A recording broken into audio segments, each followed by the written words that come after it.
Magandang araw sa ating mga kaperlas. Ito si Kaperlas Sane. Ngayon pag-usapan natin yung kaibahan ng hindi na tayo gagamit ng bangag kasi maraming nasasaktan, maraming iiyak.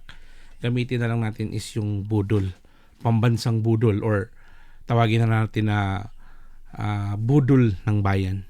So ano yung kaibahan ng budol ng bayan at ang tatay ng bayan? So ang tatay ng bayan is, alam nyo na, si Tatay Digong.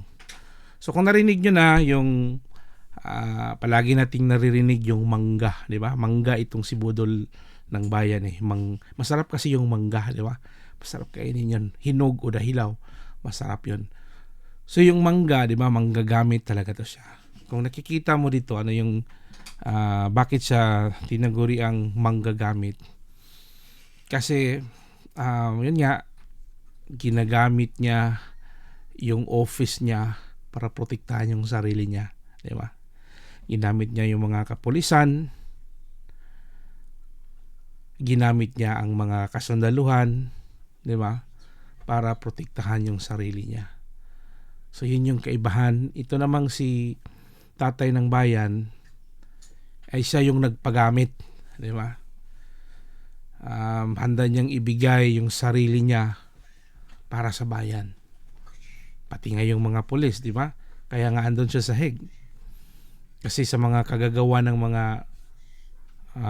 bordagol, mga tambaluslos na pulis, kaya nga nagkaganon yung nangyari. At si Tatay Digong ngayon yung andon, siya yung nag-sacrifice.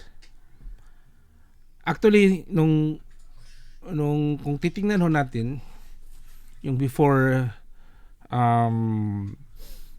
kinidnap si tatay natin, actually pwede naman siyang maraming pera naman yan. Matagal yan matagal yang nagserbisyo. At yung pamilya niya ay matagal na, sila yung pinakauna talaga dyan sa Mindanao.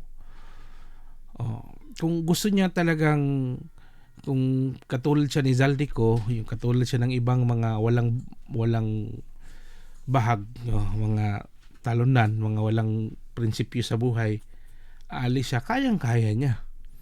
'Di ba, before siya kidnapin, pwede naman sana siyang pwede hindi na siya babalik, or pwede siyang maraming gawin, 'di ba? Unang-una, pwede niyang gamiting human shield yung mga tao. Kayang-kaya niya yung gawin. Bakit ang daming nagmamahal ni Tatay Digong?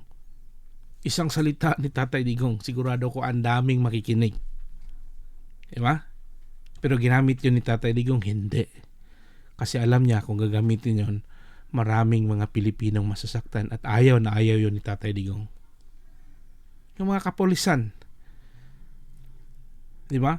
Hindi siya nag-encourage, wala siyang in-encourage. Hinayaan niya.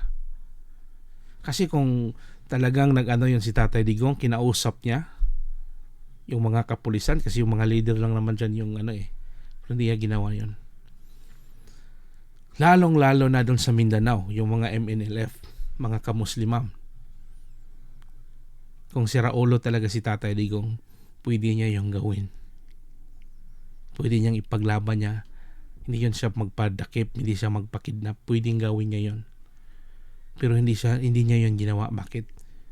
Kasi hindi siya manggagamit. Hindi siya katulad ng iba dyan, ng budol ng bayan, na lahat gagamitin para lang maging pogi. Kasi hindi naman talaga pogi. Ang tatay ng bayan, yun ang pogi. Maraming nagkandara pa. Kahit saan magpunta, maraming nagpapapicture. Kasi mabuting tao. Hindi kasi yan sa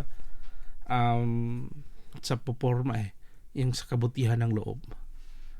Kaya si Tatay Digong, sinakripisyo niya yung sarili niya para tahimik ang lahat, at ginawa niya ang lahat para maprotektahan tayo. Kasi kayang-kaya niyang gawin, makipaglaban sana, pero hindi niya ginawa yon kasi mahal niya ang taong bayan. Kaya nga siya ang tatay ng bayan. Hindi siya katulad ng budol ng bayan na kahit sa kanyang pagkapanalo, nanalo man yan dahil kay Tatay Digong, budol hanggang ngayon, budol pa rin. Kaya yun ang totoo, mga kaperlas. Ito si Kaperlas Rani. Ingat po tayo lagi.